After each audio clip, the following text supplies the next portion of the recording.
Vous écoutez l'affaire Clearstream, 3e partie.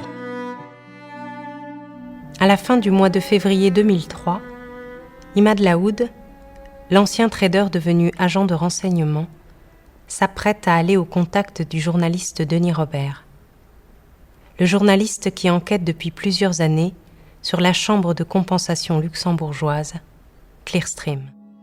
Il y a donc 2 affaires Clearstream. La première, c'est l'enquête de Denis Robert, qui lui vaut d'être le journaliste français le plus attaqué pour diffamation, injure et calomnie. C'est l'enquête qui nous fait découvrir à tous l'existence des chambres de compensation. Et puis, il y a la deuxième affaire Clearstream, celle des listes de comptes falsifiés, dans laquelle le journaliste va être manipulé et emporté inexorablement. Si Denis Robert s'est retrouvé dans la spirale infernale d'un feuilleton judiciaire et médiatique, c'est que l'homme est habité d'une obsession pour les circuits opaques de la finance internationale. Et cette obsession a une histoire. Une histoire qui débute pour lui dans le début des années 90. À partir du début des années 90, le pouvoir financier monte en puissance dans l'équilibre avec les autres pouvoirs, que ce soit le pouvoir politique ou le pouvoir industriel. Vanessa Ratignier, journaliste. Et qu'en plus, va y avoir très peu de journalistes qui vont s'intéresser au pouvoir de la finance. Et c'est là-dessus que va partir notamment Denis Robert. Il est un des premiers, sinon le premier, à avoir tenté de comprendre justement qu'est-ce qui se passait. Pierre Péan, journaliste. Et notamment les chambres de compensation, comment la criminalité pouvait s'installer dans ces systèmes.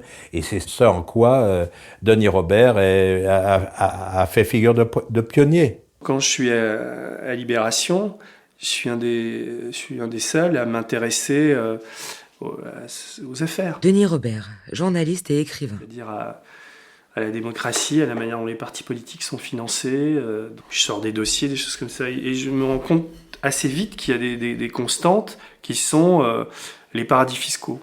Tous les partis politiques français, en tout cas les Verts et le PC mis à part, parce que moi je n'avais pas travaillé sur eux, mais les autres avaient tous des financements qui passaient par les paradis fiscaux, ce qui est quand même énorme. Et c'est révoltant. Et donc moi, comme journaliste, je suis aux premières loges et j'ai envie de dénoncer ça, ce que je fais.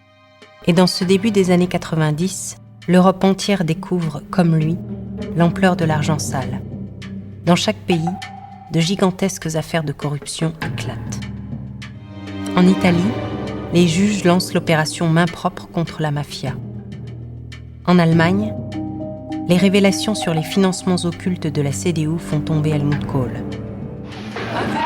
En Russie, les oligarques du Kremlin émergent dans l'ombre de Boris Yeltsin. En France, les affaires de financement occulte éclaboussent les partis politiques.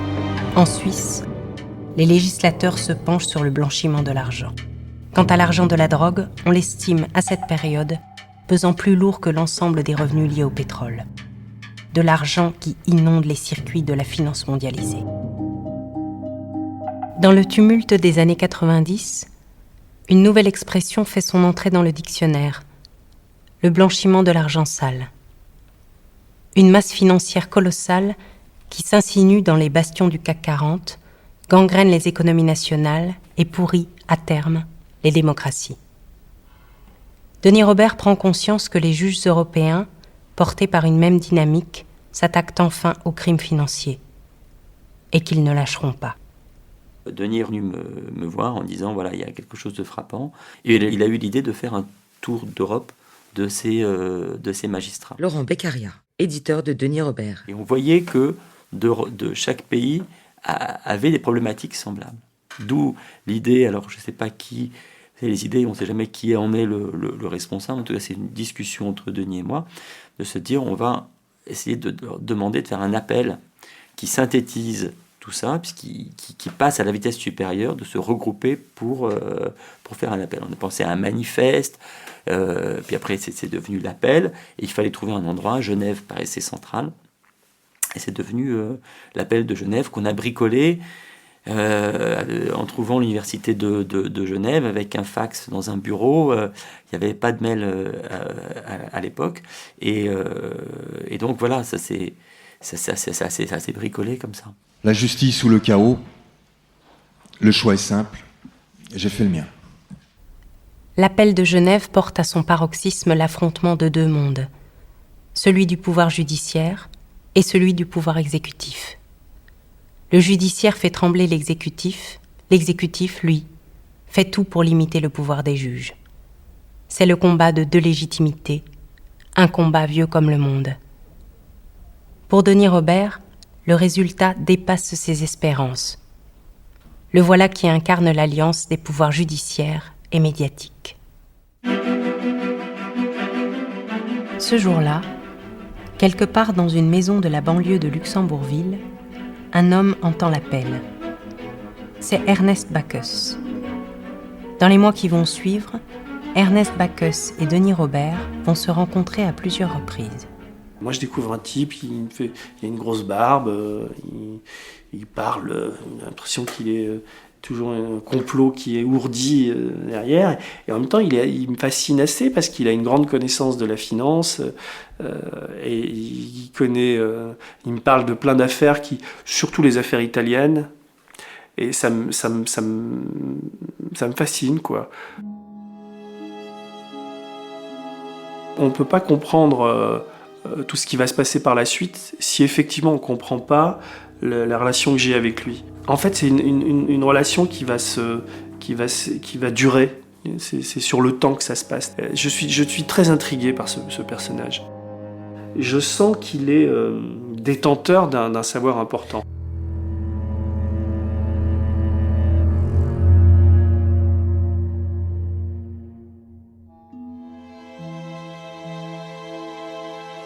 Je vais chez lui et vous connaissez la maison, donc il y a des endroits où il a des archives, il a des tas de trucs. Et je lui demande qu'est-ce qu'il fait. Il me dit j'ai travaillé pour des banques, mais et puis c'est avec le temps qui commence à me dire, mais je lui dis mais c'est pas vraiment une banque. Et ça s'appelle comment? Ça s'appelle Clearstream, mais ça s'appelle Cedel. Avant ça s'appelait Cedel. C'est quoi Cedel? C'est une centrale de livraison de valeurs mobilières. Moi je comprenais rien à toute cette histoire, quoi. Jusqu'à ma rencontre avec lui, je pensais que dès que un virement financier ou passer une frontière ou passer par des paradis fiscaux, on perdait toute trace de tout ça. Et qu'il y avait une telle vitesse des échanges, des transactions, qu'il n'y avait pas de mémoire de l'argent, quoi. Et à son contact, je me rends compte qu'il existe sur la planète, comme ça, des endroits, pas nombreux, puisque là, en l'occurrence, il n'y en a que 2, qui sont ces fameuses chances de compensation, qui sont avant tout des notaires, quoi. C'est-à-dire des gens qui enregistrent en permanence toutes les transactions financières.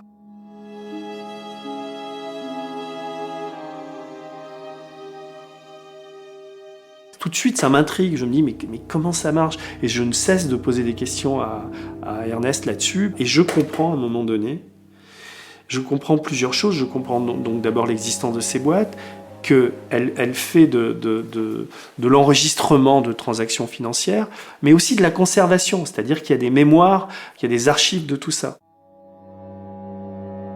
Il me dit plus précisément son rôle, il m'apprend l'existence des microfiches, il m'apprend l'existence des listings, etc. Et là, j'ai vraiment le sentiment qu'on a un truc qui nous brûle les doigts, quoi, qui est énorme.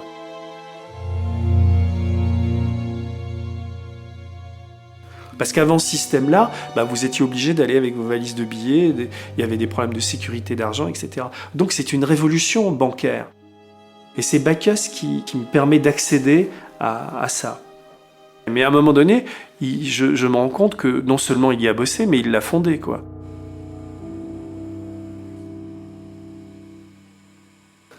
On peut dire que j'ai bien contribué au concept d'origine. Ernest Bacchus, ancien membre du comité de direction Cedel Clearstream.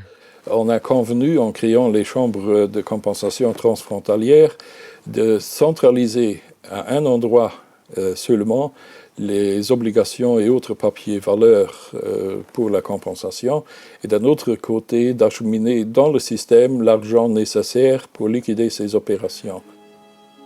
Comme tous les gens qui le rencontrent, je suis d'abord un peu en retrait. Laurent Beccaria, éditeur de Denis Robert. Parce que c'est un personnage qui ne peut pas ouvrir une phrase sans faire une incise, qui elle-même est sur une troisième incise, etc. On a complètement perdu le fil, c'est un personnage un peu encyclopédique. Et en même temps, quand il déroule le fil de la chambre de compensation, j'ai, pour moi, un déclic qui est, mais c'est incroyable, c'est-à-dire qu'en fait, on nous explique qu'aujourd'hui, tout est compliqué, on peut plus rien contrôler, etc. Et en fait, on a dans l'histoire des chambres de compensation un système qui était au départ transparent et qu'on a rendu opaque. La complexité a été voulue, a été créée, puisqu'au départ, vous avez, quand on achète des titres, etc., on envoie ça par la poste, il faut 15 jours ou une semaine pour recevoir le titre de propriété. Et un jour, on décide, grâce aux ordinateurs, de faire un espèce d'énorme ordinateur central. À l'époque, en 72-73, c'est le plus gros ordinateur commandé par IBM en Europe, donc c'est déjà une salle centrale. Et c'est une coopérative bancaire, et tout est transparent. Et petit à petit, on va voir les poches d'opacité grandir à l'intérieur de cette chambre de compensation. Donc ce qui est un instrument coopératif, transparent, de facilitation bancaire, devient petit à petit un lieu opaque, une boîte noire.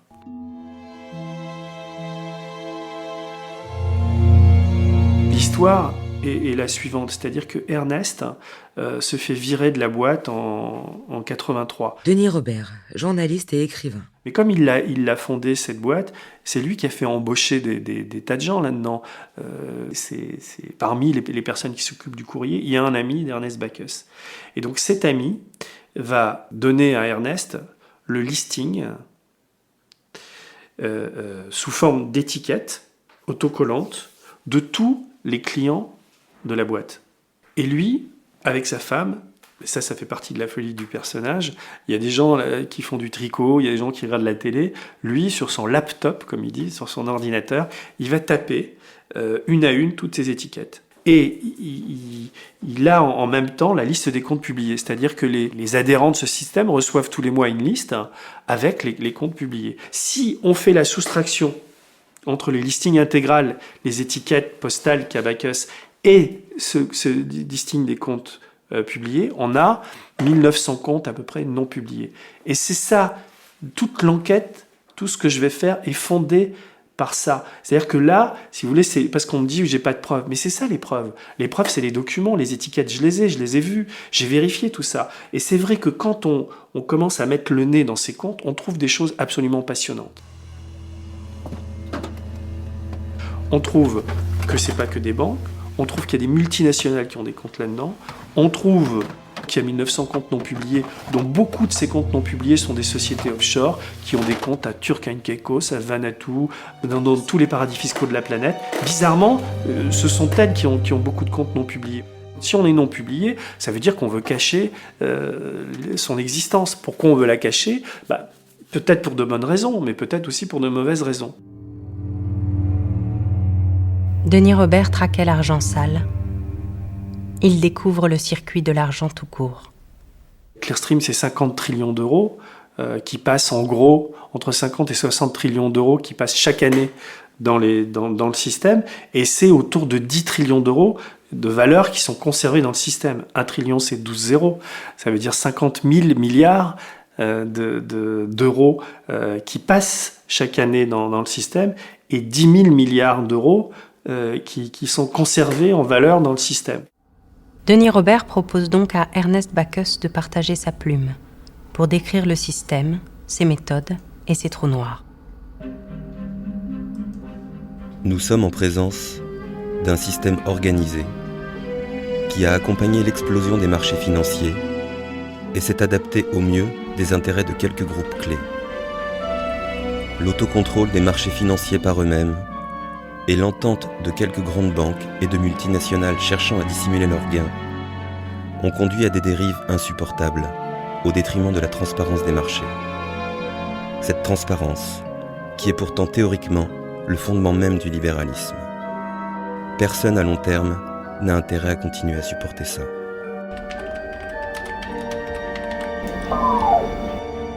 Dans cet univers présenté comme impénétrable, l'information circule en temps quasi réel. Le langage est codé, le non-initié tenu à l'écart, les règles rarement écrites ou communicables. Beaucoup, à l'extérieur de ce microcosme, font comme si les histoires de spéculation, de fusion ou de déplacement de masse financière n'avaient aucune influence sur nos vies. Parmi les conséquences de la sortie de Révélation, il y a le fait que le Parlement français s'en empare. Vanessa Ratignier, journaliste. À travers la mission d'information parlementaire de Vincent Payon et Arnaud Montebourg, qui donc enquêtent sur la lutte anti-blanchiment dans différents pays en Europe, et qui là justement vont annoncer que les révélations que vous faites sont fracassantes. La mission d'enquête, ça a été vraiment important. Ça a été important parce que là, il y a les politiques qui font leur travail.